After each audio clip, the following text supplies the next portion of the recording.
Uy, kabantay mo ni nga puso kini. Nagkatong i-prank na mo among magulang ba kung ate nga birthday puno niya among gitunong nga birthday. Nag-comment ang mama sa lalaki kini. Mo ni comment niya sa mama sa lalaki. Kana actually kini idea ni si mong anak nga mo ni among buhaton sa among magulang sa iyang asawa. Actually idea na sa mong anak.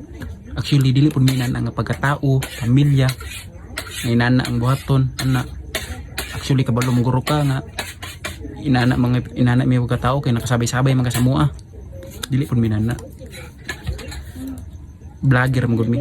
Tim pagsulay ganino, tim magsulay ba vlogger.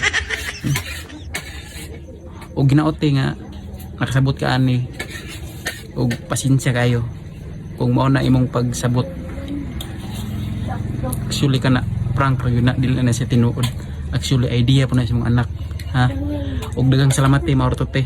Bye bye.